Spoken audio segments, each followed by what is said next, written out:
मेरा वतन यमन है। मेरे पिताजी ख्वाजा अहमद यमन के बहुत बड़े व्यापारी थे। देश में कोई दूसरा व्यापारी उनके बराबर का नहीं था। अक्सर शहरों में उनके गोदाम और खरीद फरोख्त के लिए एजेंट नियुक्त थे। लाखों रुपए नकद और देश विदेश का सामान घर में हर वक्त मौजूद रहता था। मेरी बड़ी बहन की शादी एक व्यापारी से हो चुकी थी और वो अपने पति के साथ बड़े आराम से जिंदगी गुजार रही थी। मेरे अलावा पिताजी की जायदाद का कोई और मालिक नहीं था। मेरी परवरिश बड़े लाड प्यार से हुई। मुझे लिखने पढ़ने और व्यापार के अलावा सेना की कला भी सिखाई गई। ईश्वर की इच्छा से जैसे ही मैंने 14वें साल में कदम रखा, मेरे माता पिता का साया मेरे सिर से उठ गया। मुझे बहुत दुख हुआ। मैं दिन रात रोया करता था। खाना पीना सब छूट गया। मेरे पिताजी के कहने पर रिश्तेदारों ने मुझे अपने पिताजी का उत्तराधिकारी बना दिया और व्यापार में मन लगाने की सलाह दी। मैंने अपने पिताजी द्वारा छोड़े गए सामान और दौलत को देखा तो मेरी आंखें खुली की खुली रह गई। मैंने तुरंत बैठक को सजाने का आदेश दिया। मैंने नौकर रखे, उन्हें पोशाकें बनवा कर दी और मैं बड़ी शान और शौकत के साथ एक कीमती गद्दी पर बैठ गया। मैं एक बड़ी जायदाद का मालिक था। मेरे पास अनगिनत नकद रुपए, चांदी सोने की ईंटें, मोतियों से भरी थैलियां, गहनों के संदूक, कर्ज, सब कुछ था। लेकिन मेरी उम्र ऐसी नहीं थी कि मैं अच्छे बुरे में फर्क कर पाता। देखते ही देखते मुफ्तखोरों और झूठे चापलूसों ने मुझे घेर लिया। आठों पहर उनके साथ महफिल जमी रहती और दुनिया भर की बातें होती रहती। इन स्वार्थी दोस्तों ने धीरे धीरे मुझे बुरी बातों की लत भी लगा दी और मैं व्यापारी भूलकर तमाशा देखने का शौकीन हो गया। जब नौकरों और दोस्तों ने मेरी ये हालत देखी तो उन्होंने भी लूट मचा दी। जो जिसके हाथ लगा वो ले उड़ा। मुझे कोई खबर नहीं थी कि कितना रुपया खर्च होता है, कहां से आता है और किधर जाता है। धीरे धीरे मेरी सारी जायदाद ठिकाने लग गई। दोस्त, नौकर सब मुझे लूट कर चले गए और कोई मेरा हाल पूछने वाला नहीं रहा। जब 2-3 दिन भूखे कटे तो मैंने अपनी बहन के घर जाने का इरादा किया। माता पिता के मरने के बाद मैंने कभी बहन को पत्र तक नहीं लिखा था। मेरा मन तो नहीं चाहता था, लेकिन इस घर के सिवा और कोई ठिकाना भी नजर नहीं आता था। आखिर में शर्म को एक तरफ रखकर मैं पैदल चल पड़ा और मुसीबतें झेलते हुए एक दिन अपनी बहन के घर पहुंच गया। वो मुझे देखते ही बहुत रोई और मेरी हालत देखकर उसे बहुत अफसोस हुआ। मैं शर्मिंदगी के मारे जुबान से एक शब्द तक न कह सका। आंखों से टप टप आंसू गिरने लगे। बहन ने जल्दी जल्दी नए कपड़े निकाले। नहा धोकर मैंने नई पोशाक पहनी। उसने एक अच्छा सा मकान मेरे रहने के लिए खाली करा दिया। सुबह को नाश्ता और दोनों वक्त का खाना आ जाता। मेरी बहन मुझे अपने सामने खिलाती पिलाती और हर तरह से मेरा ख्याल रखती। कई महीने इसी तरह आराम से जिंदगी बसर करता रहा। एक बार भी इस मकान से बाहर कदम रखने की जरूरत पेश न आई। एक दिन बहन ने कहा, भैया, तुम मेरे पिताजी की निशानी हो। जब तुम्हें देखती हूं तो मेरा दिल बहुत खुश हो जाता है, लेकिन यूं हाथ पैर तोड़कर बैठे रहना अच्छी बात नहीं। बेहतर है कि कहीं चले जाओ और कोई काम वगैरह करो। ईश्वर ने चाहा तो जल्द ही तुम्हारे दिन फिर जाएंगे। बहन की ये बात सुनकर मुझे भी शर्म आई और मैंने कहा, अब तुम ही मेरी मां की जगह हो। जो तुम कहोगी मैं वही करूंगा। बहन घर में गई और सोने के सिक्कों की 50 थैलियां दासियों के सिर पर रखवा लाई और कहने लगी, व्यापारियों का एक काफिला शाम देश की राजधानी दमिश्क को जा रहा है। तुम भी सामान खरीदकर उन्हें दे दो और एक समझौता लिखवाकर उनके साथ चले जाओ। दमिश्क पहुंचकर अपना माल मुनाफे के साथ उनसे वसूल कर लेना। मैं बाजार गया और बहुत सारा माल खरीदकर एक व्यापारी के हवाले कर दिया। वो व्यापारी जहाज पर सवार होकर रवाना हो गया। मैंने सूखे रास्ते से सफर करने का इरादा किया। बहन को अलविदा कहकर मैं घोड़े पर सवार हुआ और ईश्वर पर भरोसा करके घोड़े को दौड़ाते हुए तेजी के साथ दमिश्क जा पहुंचा। जब मैं शहर के दरवाजे पर पहुंचा तो रात हो चुकी थी। शहर का दरवाजा सिपाहियों ने बंद कर दिया था। मैंने पहरेदार की बहुत खुशामद की कि मैं मुसाफिर हूं और दूर से आ रहा हूं, लेकिन उन्होंने मुझे साफ जवाब दे दिया और बोले, हमें इस वक्त दरवाजा खोलने का आदेश नहीं है। मैंने मजबूर होकर अपना घोड़ा शहर की दीवार के साथ बांध दिया और जीन पोशाक जमीन पर बिछाकर बैठ गया। फिर मैं सोचने लगा कि यहां सोना बुद्धिमानी के खिलाफ है। मैं उठा और इधर उधर टहलने लगा। जब आधी रात हुई तो मैंने देखा कि एक संदूक शहर की दीवार के नीचे लटक रहा है। मैं समझा कि शायद ईश्वर ने मेरे हाल पर दया करके किसी अनजाने रास्ते से खजाना दिया है। जब वो संदूक जमीन पर आकर रुका तो मैंने हिम्मत करके पास गया। संदूक का ढक्कन खोला तो मैं कांप गया। संदूक के अंदर एक खूबसूरत औरत खून में लथपथ सिसक रही थी। उसके होंठ धीरे धीरे हिल रहे थे। मैंने कान लगाकर सुना। वो कह रही थी, धोखेबाज गद्दार, क्या भलाई का बदला यही हुआ करता है? मैं उसकी हालत देखकर सिर से पांव तक कांप गया। फिर भी मैंने हिम्मत करके उससे पूछा, तुम कौन हो और मैं तुम्हारी क्या मदद कर सकता हूं? यह सुनकर उस औरत ने मरी हुई आवाज में कहा, मैं किसी घड़ी की मेहमान हूं। मैं मर जाऊं तो मुझे संदूक समेत कहीं दफन कर देना। उस वक्त मैं क्या कर सकता था? मैं संदूक को उठाकर ले आया और सुबह होने का इंतजार करने लगा। वो छोटी सी रात मुझे पहाड़ जैसी लगी। मेरा दिल बहुत घबराया। बहुत मुश्किल से सुबह हुई और शहर का दरवाजा खुला। मैं संदूक को घोड़े पर लादकर शहर में दाखिल हो गया और एक बड़ा मकान किराए पर लेकर मैं उसमें जाकर रुका। पहले मैंने उस जख्मी औरत को संदूक से निकाला और रुई का गद्दा बिछाकर उस पर लिटा दिया। इत्तेफाक से एक समझदार नौकर भी मुझे मिल गया। मैं नौकर को यहां छोड़कर खुद चिकित्सक की तलाश में निकला। पूछते पूछते एक मशहूर चिकित्सक का पता मिल गया। उसका नाम ईसा था। मैं तलाश करते करते ईसा चिकित्सक के दरवाजे पर पहुंचा। उसकी लंबी सी सफेद दाढ़ी थी। कई आदमी उसके पास बैठे मरहम वगैरह तैयार कर रहे थे। मैंने आदर से सलाम किया और पूछा, मैं आपकी प्रसिद्धि सुनकर आया हूं। असल में बात यह है कि मैं अपने देश से व्यापार के लिए चला था। मेरी पत्नी मेरे साथ थी। जब मैं इस शहर के नजदीक आया तो रात हो चुकी थी। मैं एक पेड़ के नीचे रुक गया। रात को डाकुओं ने मुझ पर हमला किया। सारा मालसबाब लुट गया और मेरी पत्नी जख्मी हो गई। अब मैं उसे यहां ले आया हूं। ईश्वर के लिए मुझ पर दया कीजिए और मेरे घर तक आइए। ईसा चिकित्सक बहुत दयालु था। वो तुरंत मेरे साथ चल पड़ा। ईसा चिकित्सक ने औरत के जख्मों को देखते ही मुझे दिलासा दिया कि ईश्वर की कृपा से इस औरत के जख्म 40 दिन में ठीक हो जाएंगे। फिर उसने जख्मों को साफ करके मरहम पट्टी की और बड़े प्यार से कहने लगा, घबराना नहीं, मैं दोनों वक्त आकर देख जाया करूंगा। मैंने बड़ी सावधानी से इस औरत की देखभाल शुरू कर दी। हर वक्त ईश्वर से उसकी तंदुरुस्ती की दुआएं मांगता रहा। इस दौरान वो व्यापारी भी आ पहुंचा और मेरा माल उसने मुझे सौंप दिया।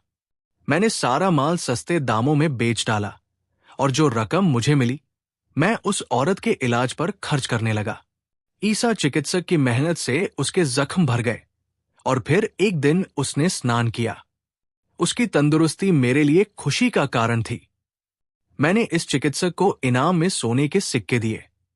गरीबों और फकीरों में बहुत सी खैरात बांटी। अब मैं भी इस औरत की सेवा कर रहा था। हर वक्त मैं हाजिर रहता। जो वो कहती मैं तुरंत करता। उसने मुझे सलाह दे रखी थी कि मैं जो कुछ कहूं उसको तुरंत पूरा किया जाए। वो जो भी आदेश दे उसको बिना किसी बहाने के पूरा करो।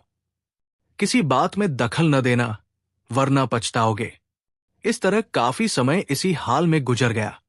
आखिर में मेरी सारी दौलत खत्म हो गई और मामूली से मामूली खर्चों को पूरा करना भी मेरे लिए मुश्किल हो गया। परदेश में किसी से कर्ज भी नहीं मिल सकता था। मैं हर वक्त परेशान और चुपचाप रहने लगा। इस औरत ने मेरी हालत का अंदाजा लगा लिया। एक दिन कहने लगी, तुमने मेरी बड़ी सेवा की है। इस वक्त तो हम इसका बदला नहीं दे सकते, लेकिन तुम्हें खर्च के लिए रकम चाहिए तो तुम कोई चिंता न करना। जरा कलम, दवात और कागज मुझे दो। उसकी बात करने के तरीके से मैंने समझ लिया कि ये औरत जरूर किसी देश की राजकुमारी है। मैंने कागज कलम देकर आदर से उसके सामने खड़ा हो गया। उसने पत्र लिखा और मुझे देते हुए कहने लगी, किले के पास गली में एक बड़ी सी हवेली है। इसके मालिक का नाम सेदी बहार है। तुम जाकर ये पत्र सेदी बहार को दे आओ।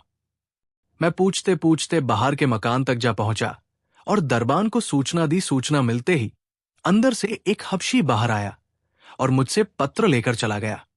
थोड़ी देर में सोने के सिक्कों की बहुत सी थैलियां गुलामों के सिर पर रखवाकर वापस आया और उन्हें मेरे साथ जाने का आदेश दिया। गुलाम मेरे साथ हो लिए। घर पहुंचकर मैंने सोने के सिक्के उस औरत की सेवा में पेश किए।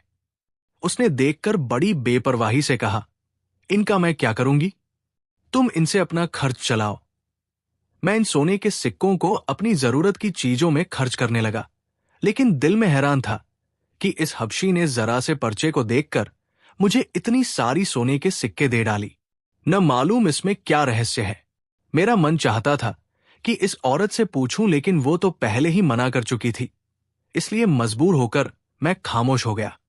कोई एक हफ्ते के बाद की बात है कि वो औरत कहने लगी, आदमी की इंसानियत पोशाक से कम या ज्यादा तो नहीं होती, लेकिन अच्छे पोशाक से उसका सम्मान जरूर बढ़ जाता है।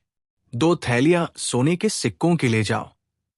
चौक में यूसुफ व्यापारी की दुकान है, वहां से अपने लिए कुछ हीरे जवाहरात और 2-4 कीमती पोशाक खरीद लाओ। मैं उसी वक्त यूसुफ की दुकान पर पहुंचा और क्या देखता हूं कि एक खूबसूरत नौजवान बहुत कीमती पोशाक पहने गद्दी पर बैठा है। मैंने पास जाकर सलाम किया और जिस चीज की जरूरत थी वो उससे मांगी। यूसुफ ने मेरी बातों से अंदाजा लगा लिया कि मैं दमिश्क का रहने वाला नहीं हूं। उसने बड़ी नरमी से मेरे हालात पूछे। मैंने इधर उधर की बात बनाकर उसे टाल दिया। जवाहरात और पोशाक लेकर उसकी कीमत अदा की और जाने की इजाजत चाही, लेकिन उसने मुझे रोक लिया और बड़े जोर के साथ कहने लगा, शाम का खाना मेरे पास खाइए। मैंने बहुत मना किया, लेकिन वो एक न माना और उसने मुझसे वादा लेकर ही छोड़ा। अब तक मैंने इस औरत को कभी घर में अकेला नहीं छोड़ा था, इसलिए सोचता था कि व्यापारी की दावत में न जाऊं। लेकिन जब इस औरत ने तमाम हालात मुझसे सुने तो कहने लगी, तुम्हें अपना वादा जरूर पूरा करना चाहिए, मेरी चिंता न करो। जैसे ही मैं यूसुफ की दुकान पर पहुंचा, वो दुकान से उठा और मेरा हाथ पकड़कर मुझे एक बाग में ले गया। बहुत खूबसूरत बाग था। हर तरफ फूल खिले थे। तालाब में फव्वारे छूट रहे थे। बाग के बीच में एक मकान था। वहां यूसुफ ने मेरी बहुत शानदार दावत की दावत के बाद कुछ गाने वाले आ गए और गाने बजाने का सिलसिला शुरू हो गया। फिर यूसुफ ने मेरे कान में कहा, अगर इजाजत हो तो मैं यहां अपनी दासी को भी बुलवा लूं। मेरे यहां कहने पर उसने इशारा किया। तुरंत ही दरवाजे का पर्दा हटा और एक काली रंग की औरत यूसुफ व्यापारी के पास आ बैठी। 3 दिन और रात यूसुफ ने मुझे अपना मेहमान रखा और बराबर गाने बजाने की महफिल जमती रहती। चौथे दिन मैंने इजाजत चाही और अपने घर आ गया और उस औरत को 3 दिन गैरहाजिर रहने की वजह बताई। वो औरत हंसते हुए बोली, कोई बात नहीं।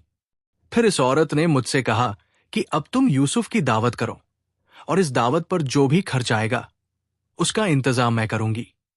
तो मैं यूसुफ व्यापारी के यहां गया और उसे खाने की दावत दी। थोड़ा सा कहने के बाद उसने मेरी दावत कबूल कर ली। मैं यूसुफ को साथ लेकर घर की तरफ चला। मैं दिल में सोच रहा था कि मेरे बस में होता तो यूसुफ की ऐसी मेहमान नवाजी करता कि वो खुश हो जाता। न मालूम इसकी शान के मुताबिक सारा इंतजाम भी हो सकेगा या नहीं। ये सोचता हुआ जब घर के नजदीक पहुंचा तो वहां अजीब धूमधाम देखी। घर बाहर और अंदर से दुल्हन की तरह सजा हुआ था। साफ सुथरा फर्श बिछा हुआ था। जगह जगह खिदमतगार आदर से खड़े थे। थोड़ी देर तक तो मुझे यकीन न आया कि ये मेरा घर है, लेकिन आखिर यकीन करना पड़ा। दिल में हैरान था कि इस औरत ने थोड़ी सी देर में इतने शाही इंतजाम कैसे कर लिए। मैंने यूसुफ को ले जाकर एक गद्दी पर बिठाया और अंदर चला गया। वो औरत खाना पकाने वालों की निगरानी कर रही थी। मुझे देखते ही कहने लगी, तुम मेहमान को अकेला छोड़कर क्यों चले आए? चलो चलकर उसके पास बैठो और उसकी दासी को भी बुलवा लो। मैं तुरंत वापस यूसुफ के पास जा बैठा। हम दोनों बातें करने लगे। मैंने कहा, अगर आपका आदेश हो तो आपकी दासी को भी यहां बुलवा लिया जाए, ताकि आप दोनों इस दावत का लुत्फ उठा सकें। यूसुफ तो दिल से यही चाहता था। दासी भेजी गई और आधी रात के वक्त यूसुफ की दासी भी वहां आ गई। मैंने भी 3 दिन और रात यूसुफ की दावत की। उस दावत का इंतजाम यूसुफ से कहीं बढ़कर था। यूसुफ भी तंग रह गया। गाने वालों ने ऐसे ऐसे कमाल दिखाए कि वो खुशी से झूम गया। रात भर जागने की वजह से सुबह को देर से आंख खुली तो क्या देखता हूं कि हवेली खाली पड़ी है। एक कोने पर कंबल लिपटा पड़ा था। उसे जो खोलकर देखा तो बदन का रोंगटा खड़ा हो गया। उसमें यूसुफ और उसकी दासी की लाशें थी। दोनों के सिर धड़ से अलग थे। डर के मारे मेरा अजीब हाल हो गया। मैं चुपचाप खड़ा इधर उधर देखने लगा। इतने में एक दास जो दावत के इंतजाम में शामिल था, सामने से आता दिखाई दिया। मैंने उससे बात पूछी तो वो माथे पर बल डालकर बोला, तुम पूछने वाले कौन होते हो? उसकी बात सुनकर मेरा सिर घूमने लगा। मैंने कहा, ये तो बताओ, वो औरत कहां है? खैरियत से तो है? उस पर वो दास बोला, सब्र करो, जो कुछ मुझे मालूम है तुम्हें बता दूंगा। ये कहकर उसने मुझे उस औरत के मकान का पता बताया। मुझे वहां से विदा कर दिया और खुद वहीं रुक गया ताकि दोनों लाशों को ठिकाने लगा सके। मैं शाम के वक्त उस औरत के महल के करीब पहुंच गया। अंदर तो जा न सका, वहीं एक तरफ खड़ा हो गया। सुबह हुई तो खिड़की खुली और इस औरत ने सिर निकालकर झांका। मैं उसे देखकर खुश हो गया, लेकिन उसने मुझसे कोई बात न की। इतने में वो दास अंदर से निकलकर मेरे पास आया और कहने लगा, मियां, बराबर वाली मस्जिद में चले जाओ। मैं दिन भर मस्जिद में बैठा रहा। शाम को वही दास आया जिसने इस औरत के मकान का पता दिया था। वो मुझे अपने साथ एक बाग में ले गया। बाग बड़ा खूबसूरत था। वो दास मुझे वहां बिठाकर खुद अंदर चला गया। थोड़ी देर बाद वो औरत उस दास के साथ आई। दास ने मेरी सिफारिश के तौर पर कुछ शब्द कहे। वो औरत बोली, अब इसके हक में यही भला है, अपना माल असबाब समेटे और अपने वतन को लौट जाए। सोने के सिक्कों की 100 थैलियां इसे देकर यहां से विदा कर दिया जाए। ये कहकर वो गुस्से भरी नजरों से मुझे देखते हुए वहां से चली गई। फिर मैंने उसे नहीं देखा। मैं दिन भर शहर में मारा मारा फिरता रहा। शहर से ऊब जाता तो जंगल की तरफ निकल जाता, वहां से घबराता तो फिर शहर की गलियों में पागलों की तरह फिरने लगता। मेरा खाना पीना छूट गया, रातों की नींद हराम हो गई और थोड़े ही दिनों में मैं सूख कर कांटा हो गया। जब चलने फिरने की ताकत न रही तो उसी मस्जिद की दीवार के नीचे जा पड़ा। एक दिन वही दास शुक्रवार की नमाज पढ़ने आया। जब वो मेरे करीब से गुजरा तो मैंने उसे आवाज दी। मेरी आवाज सुनकर दास ने मुझे पहचान लिया और मेरी हालत देखकर अफसोस करने लगा। उसे मुझ पर दया आई और मुझे एक डोली में डालकर उस औरत के महल में ले गया। उस औरत ने पूछा, ये तुम किसे उठा लाए हो? दास ने हाथ जोड़कर कहा, हुजूर, ये वही बदनसीब है, आपकी नाराजगी की वजह से बेचारे का ये हाल हो गया। उस औरत ने मेरी तरफ गौर से देखा, दास को विदा कर दिया और मुझसे बोली, तुमने हमारी बहुत सेवा की है, हम उसको भुला नहीं सकते। ये सुनकर मेरे चेहरे पर रौनक आ गई, जैसे सूखे पौधों पर पानी पड़ जाता हो। उसी दिन हम दोनों की शादी हो गई और हम आराम से जिंदगी बसर करने लगे। लेकिन अब तक मुझे अपनी पत्नी के बारे में कुछ मालूम नहीं था कि वो कौन है, वो हबशी कौन था जिसने सोने के सिक्कों की थैलियां दी।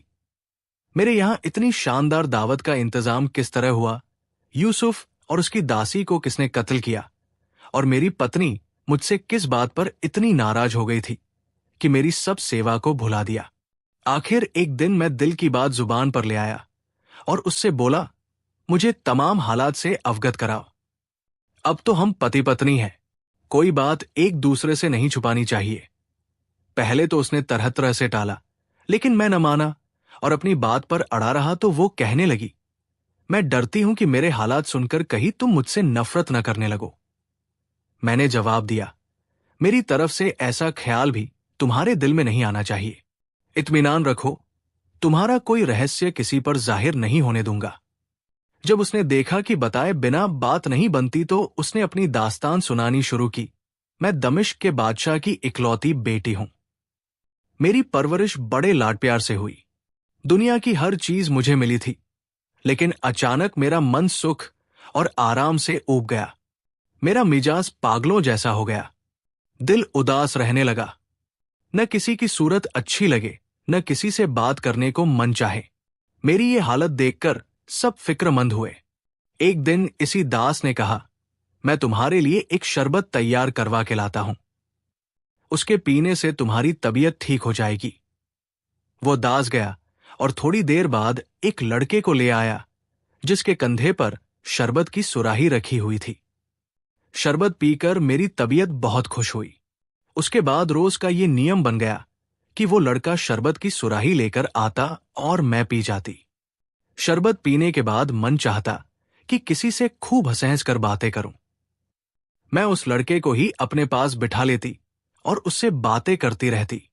लड़का भी खुश होकर मुझसे मीठी मीठी बातें करने लगा और मैं उसे हर रोज कुछ न कुछ इनाम देने लगी।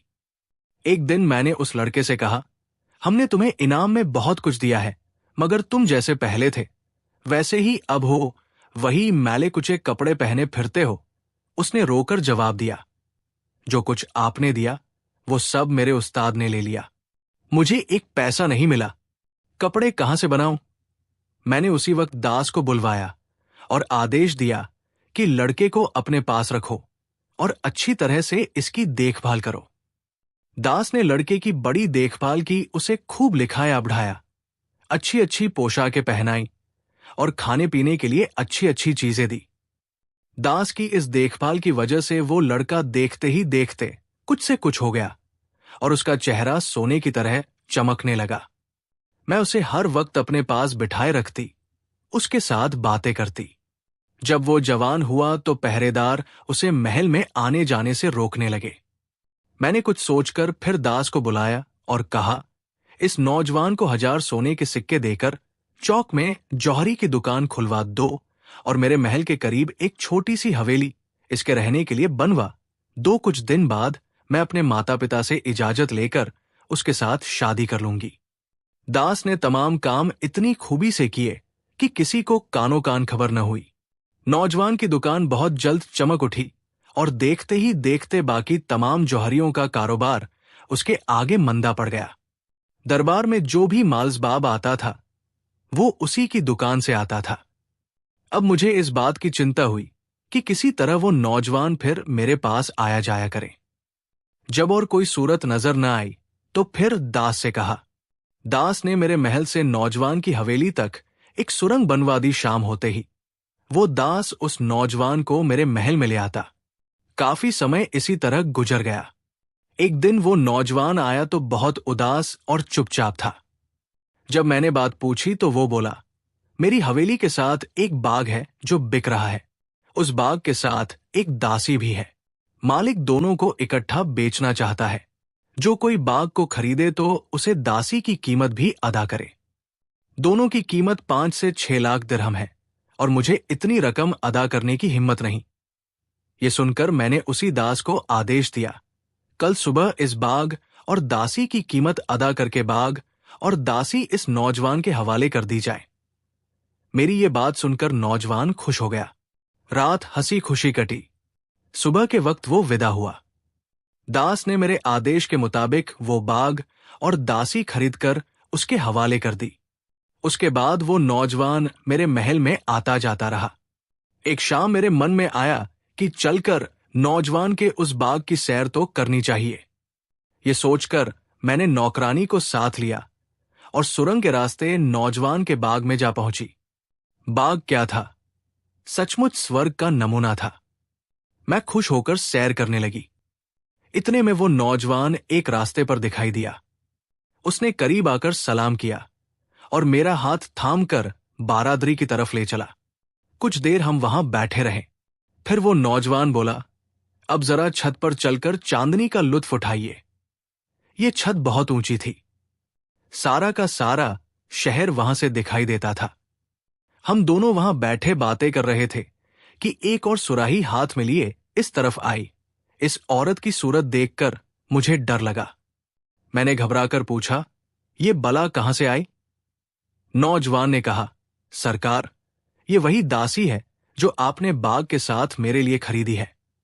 उस औरत ने आगे बढ़कर सुराही से शरबत का गिलास भरकर नौजवान को पेश किया और फिर मुझे भी दिया।